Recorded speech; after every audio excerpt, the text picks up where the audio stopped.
I'm David Laxton. I'm running for Roane County Sheriff. All right, David, just talk a little bit about your background and who you are and how long you've been in law enforcement. Yeah, so I'm a graduate of Harriman High School. From there I went on and graduated from Roane State Community College here in Harriman. Got my associate's degree in criminal justice. I went on to Liberty University and got my bachelor's degree in criminal justice. I've been in law enforcement just a little over 25 years.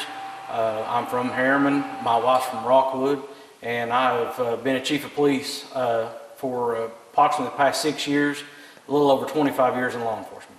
Tell me, why do you want to be sheriff?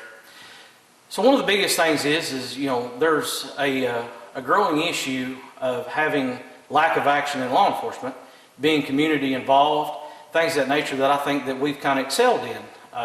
With my leadership, I'd like to get out in the communities, show that there is a proactive response to law enforcement, and make our community feel safer. What is one problem that you believe the county is currently facing, and how would you address it? One of the biggest things is, like I said, lack of action in law enforcement. You see a lot of the news stories in Roane County right now involve I-40, all the crashes that we're having, fatalities in our area.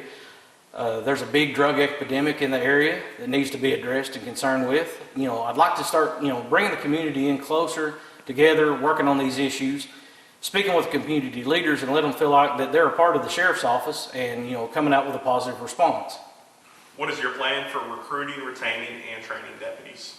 So I would like to think that we've always excelled in training officers. We get them the best training possible.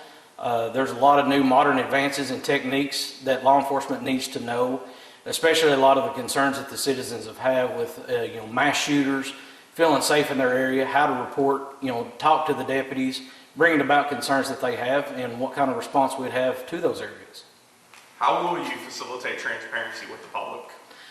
I've always been an open book.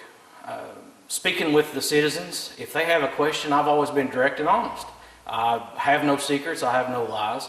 We would basically hold community events where when they had questions, we would bring them the answers. If we didn't have the answer, we'd find it for them. All right, down to the last two. What would be the first thing you would do as sheriff? The first thing I would like to do is trim a lot of the fat in the sheriff's office.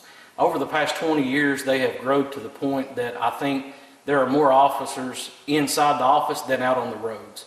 We would like to kind of trim some of that fat, get the officers out on the road and making the community safe again. Follow-up question, should the sheriff's office play a bigger role in immigration enforcement, or should that be left to federal enforcement? That is a very key topic with a lot of people right now. There are a lot of immigration issues that come through Roane County. A lot of people don't see it in the neighborhoods or in the businesses, but I-40 brings a lot of the cartel problems, a lot of the human trafficking problems, and our deputies need to be able to know how to respond to those issues when they come in off the interstate.